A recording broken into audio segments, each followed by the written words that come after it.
Hey friends, it is Ask a Flower Farmer Wednesday, and it is your friend, Lisa.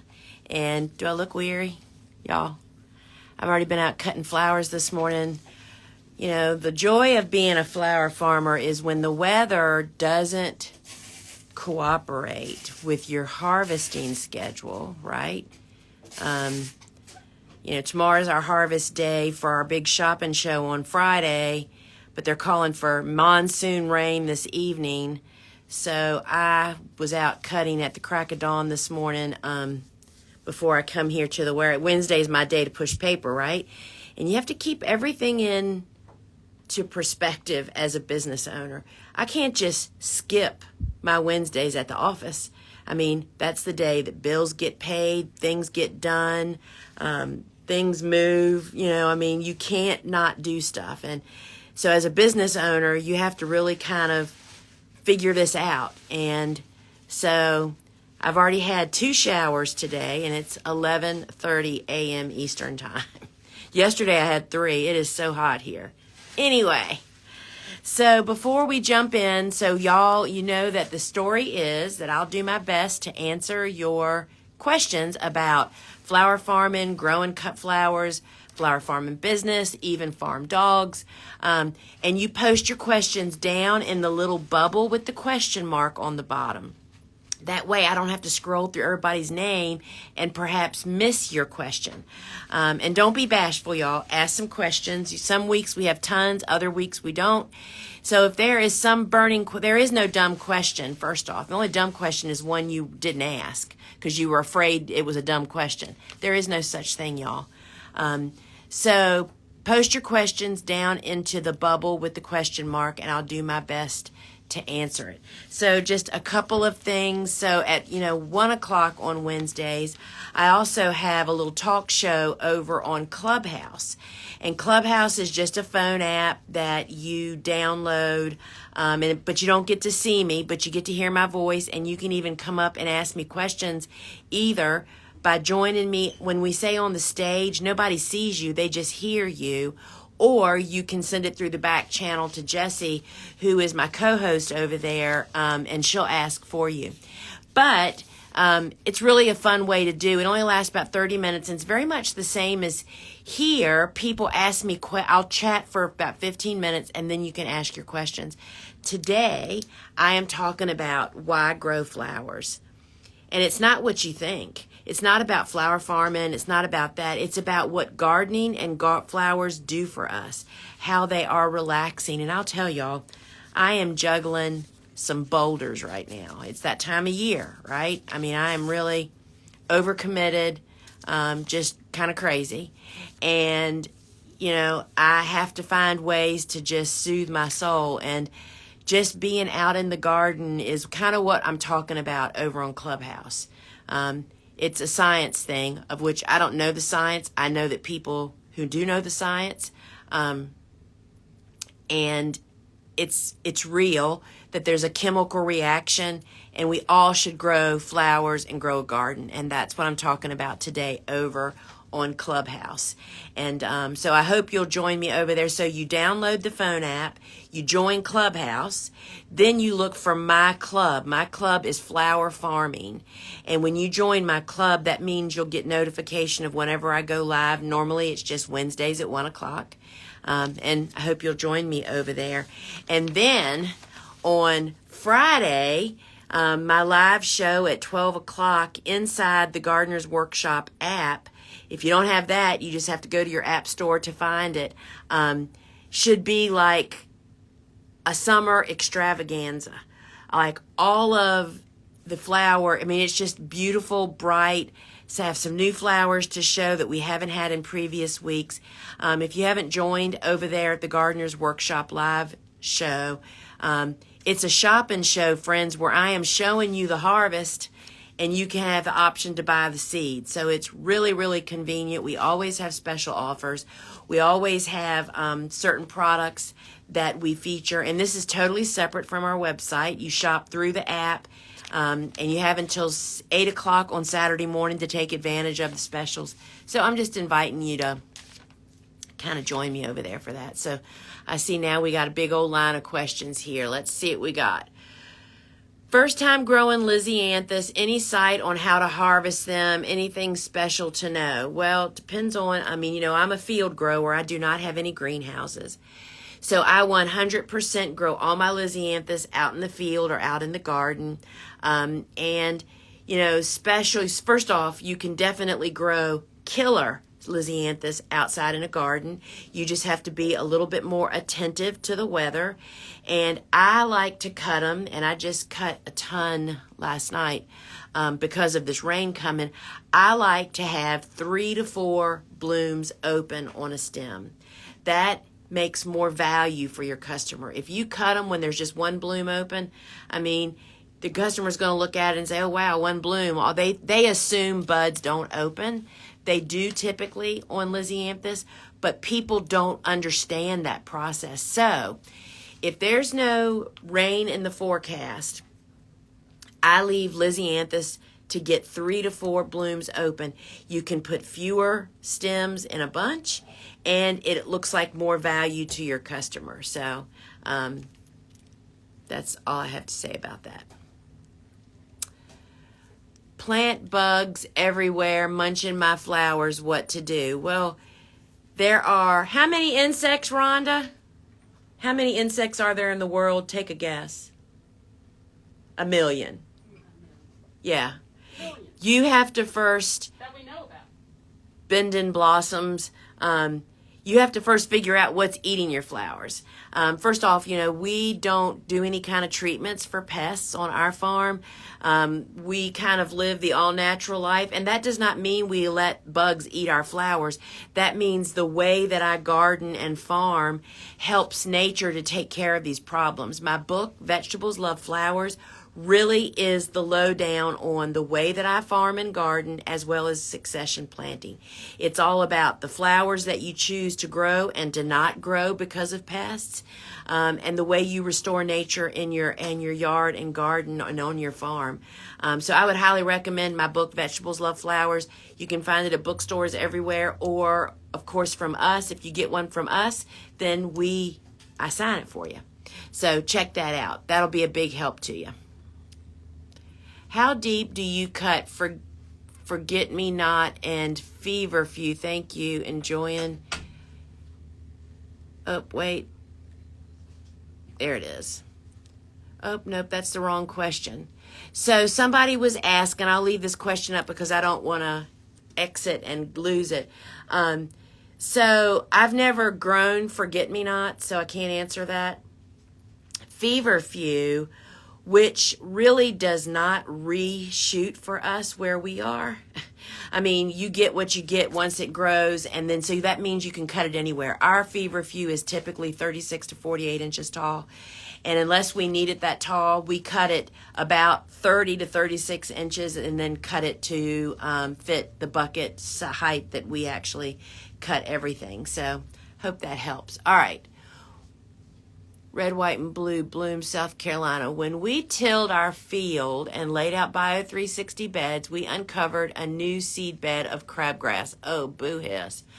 I'm trying to blanket and take over all the beds from the edges over other than mulching, walking pathways, the best time we have formed beds. Any tips for managing it in the season? So I'm a little lost. When we tilled our field and laid our Bio 360 beds, all right, so I think I understand what you're saying, and funny you should say that, because this morning when I was cutting at the beds that are planted, warm season, tender annuals, were planted into Bio 360, and what happens this time of the year is grass will lay down and start growing into the beds. And frankly, I don't really pay much attention to that grass unless, like I had this morning, most of my crops grow up and create such a dense canopy. I'm thinking zinnias and marigolds and coxcomb and many of the celosia plumes, but not all of them. So the crabgrass may get up in there, and I'll reach down and just pull it out and pull it off. What I'm saying to you is I do not weed the edge of those beds, except this morning, my Sunday patch, the Celosia plumosa Sunday series, which we grow all the colors, they aren't as dense and as aggressive as some of the others, and the crabgrass just kind of laid in. I literally, right before I cut, for that 15 feet of bed, just went along and reached and pulled out those runners off of the bed, because with the rain coming tonight, I knew that they would really be aggressive, I'll take over a lot of the bed. I just pulled it off. I'm not pulling it out of the roots. I'm just pulling it off the bed as best I can and keeping on going. Because the reality is that we'll be tearing down that bed in 4 weeks or something, because we have 3 other successions planted of those same flowers. So nothing can keep the weeds from laying down and creeping into your bed. But when you have dense canopies of vegetation of plants, it really just doesn't matter. You don't see it, and it really doesn't interfere with your plants, because the Bio 360, there is a YouTube video I did last year or the year before where I really shared my analogy of the way I use Bio 360. It really does its job the first 4 weeks, like when you first make the beds, then you plant the little plants. It holds those those annual weed seeds from germinating to allow your plants to get up and growing. After that, I just don't really mess with it. So I hope that helped. I cut my first poppy pod last night. This morning, the pod was wilted and curved over. The stem is strong as ever. Did I cut it the wrong time? Chris, it really depends on what you're cutting them for. I've never had a poppy pod go down. First off, I wouldn't cut in the evening, because maybe that was it. They were exhausted after the day. Even because I cut them to use as fresh, and we cut them to use as let it go through to dry out so we can collect seeds. So maybe it was the night thing. That's what I would definitely try. But we cut them when they're fresh green, and I've never had one wilt. I bet you're probably in the South, maybe. And maybe that was just they were exhausted. It just means that they're depleted at the end of the day. When a stem goes through the night of cooler temperatures and no hot sun, it really restores itself. All right. This is never grown Celosia before. I have some planted and some under lights. We've had a late season here. Are they slow growers hoping to get blooms this season? It totally depends on the varieties that you're growing. I mean, it varies. Just like there are sunflowers that bloom in 45 days, and there are sunflowers that bloom in 120 days. So you have to really look at the ones that you're actually growing. And having them under light, I mean, now we're under long days, they will grow and bloom. So it just, I don't know when your first expected frost is and your days start getting shorter. It is so, I think you should be fine. But that's how, there are some Celosias, if I remember right, about 70 days, and there are some that are much longer than that. So it just depends on what you're actually growing. And, that's just one of the things that's so hard to figure out in the beginning of growing. First off, there's like so many different, let's just say, for instance, so many different dianthus, Sweet William. There are biennials. There are true hardy annuals. There's just, you have to learn, you have to figure all this out about each variety that you are actually looking at, whether it's sunflowers or Celosias or whatever it is. Do you think we have a big truck coming in? Anyway.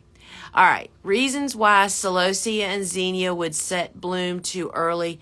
Plants are tiny seedlings. Oh, sure, lots of stuff. Stress. Anything can stress them. Sitting in the tray too long, not enough light, not enough nutrients or water, so they're just stressed. Just pinch them, and they should branch and go on, assuming that your Celosia is not a single stem coxcomb. Again, that's one of the reasons it is so important to know what you're growing. I think there's a big truck here. Okay. We've had a very cool spring. I'm reading Wet Spring, Early Summer. My zinnias are setting blooms and only 6 to 8 inches tall. Should I pinch them back and hope they should get taller? So yeah, whenever that happens to you, actually I did that this morning. Some of the Celosias that I normally pinch hard that didn't get pinched, you know, they have a bloom way down inside, but mine have been planted so long they have side shoots coming up. So I just went through and cut them all deep and hard, and then the side branches will come up. So yes, you can do the same thing if it's a branching annual, which zinnias are. They're coming. They're coming. So yes, just pinch them, and they should be very happy really, really soon. Is great cut flowers, gray cut flowers, is feverfew a perennial? No. Feverfew, well, it can be a short-lived perennial, I think, in some regions. I don't know what the temperature range on that is, but we grow it as a hardy annual, meaning it's like winter hardy to zone 5, I think. So if you live in zone 5, 6, 7, 8, or 9, you surely need to be fall planting feverfew to get the very earliest blooms. Then we plant again in very early spring and then in spring. I have seen in my own beds, not the farming part, in my landscape beds, I have a feverfew that kind of hangs around, but it's right up against my house. It doesn't get wind. It's up against the warm house.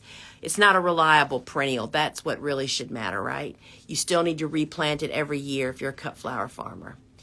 Do you pinch ageratum, blue horizon? Yes. Any branching annual can be pinched. And it's just a matter of what your end game is and how fast you want blooms. So yes, ageratum can definitely be pinched. And the other thing about feverfew that I didn't say is feverfew will reseed. People often think that feverfew is a perennial, but in fact it's reseeding, and that's a new plant right next door to where it was last year. So, all right. Hi, any fabric available with holes or just burn my own?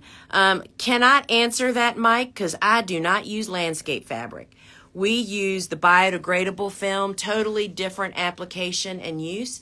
Landscape fabric, for those of us that live in the part of the country, like the bottom 3/4 of the United States, that have long summers with heat, we lose landscape cloth to perennial weed takeover in the blink of an eye. So we do not use it. We use it occasionally in pathways to prevent weeds from creeping into our garden, but I cannot answer that because we do not grow in it. We don't plant through landscape cloth. I know that a lot of people with perennials do, and I know that in Dave's course, Dave's class actually starts this week. I mean, enrollment's done. You cannot get in now. I know that the tip of the year that he gave was that you don't cut holes, you cut X's so that there's flaps, so that when you plant small plants or roots, the fabric is still down to help block weeds, and it pushes it back. So I would not be looking for fabrics with holes, but I don't believe there is such a thing. Cultivating the heart. So after you get your feverfew harvest, do you pull them and plant something else? I surely do. In fact, we just did that. We grow all 5 or 6 of the different feverfews. You can find them all over at thegardenersworkshop.com. They all are different. They all have great characteristics that apply to what we're using them for. And yes, we cut them and cut them and cut them, and then we mow them and plant something else. I live in South Louisiana, and my zinnias always get powdery mildew around now through August. What can I do to stop this? Well, it's really an environmental thing. All zinnias get mildew. There's more disease. There's more mildew-resistant varieties. That's why we grow Benary's Giants. And that would be something, if you're a member of the ASCFG, the Association of Specialty Cut Flower Growers, you can search the archives. There have been articles done by NC State, who does a lot of cut flower research, about mildew and Xenia diseases, and so I don't have an answer for you, except that Xenias are predisposed, and you might want to be sure you're growing those varieties that are most mildew resistant. Colorado 5B. Rudbeckia plants beautiful in setting bud, but bottom of plants browning and the brown travels up the damage the buds. Is this the heat?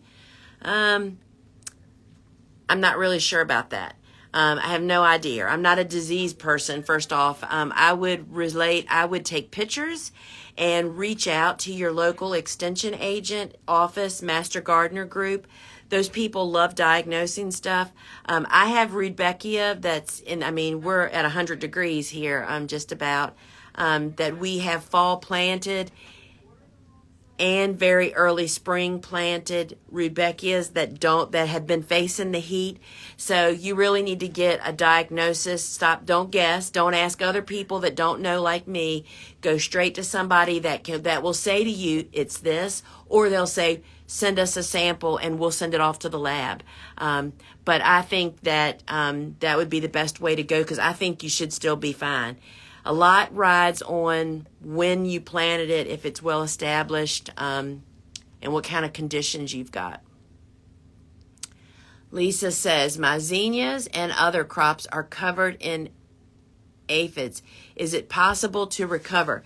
So I'll recommend again my book, Vegetables Love Flowers, which is really about the way that I farm and garden and how we deal with pests, and finding out why. Now, there's a lot of reasons that we give ourselves pests. We do it through whether it's the way we're gardening, what we're planting, the way we're taking care of them.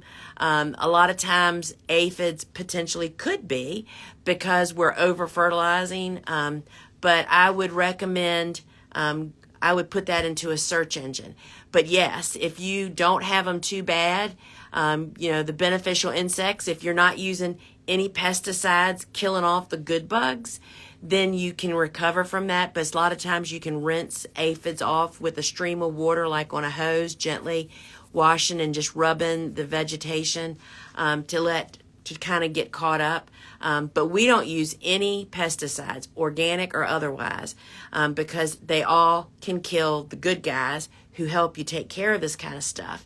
But oftentimes there's specific plants that are very pesky, meaning they attract pests, like butterfly, Asclepias, butterfly weed, hairy balls, Gumpacarpus, Physocarpus, all of those get aphids. I saw aphids on mine this morning.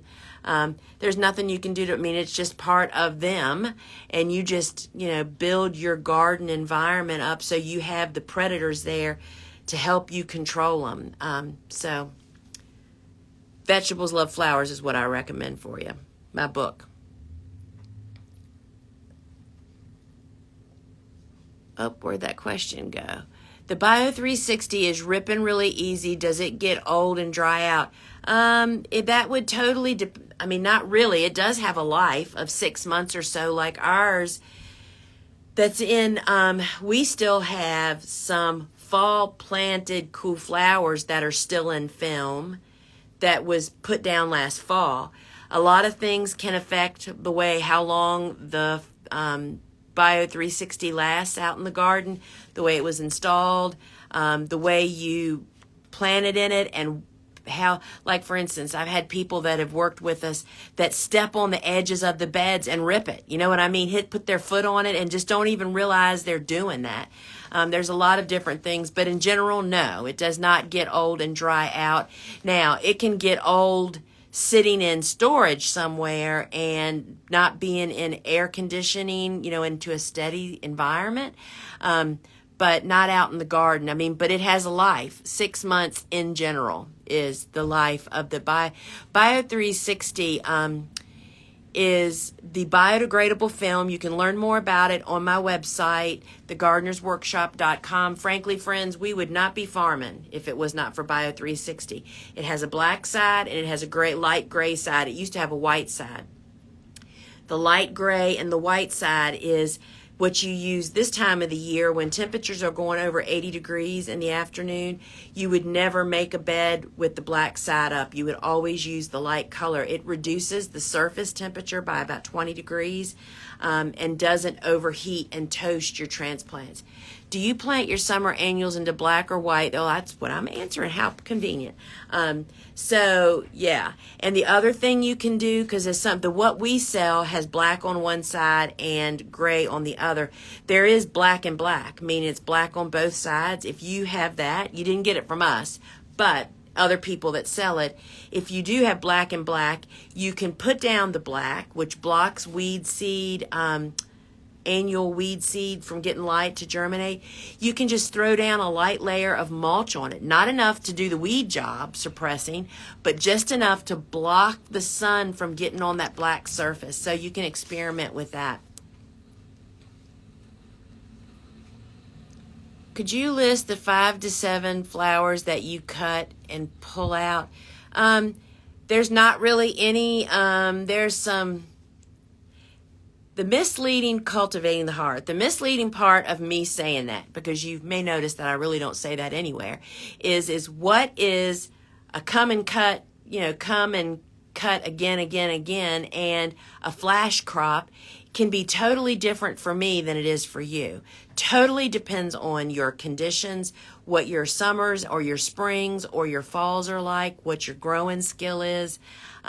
So I know people, let's just say there's one, for instance, one for me that I'm just thinking, like feverfew, let's just say. When I cut all the feverfew, it doesn't resprout. I don't know if that's the way it is for people up north or not.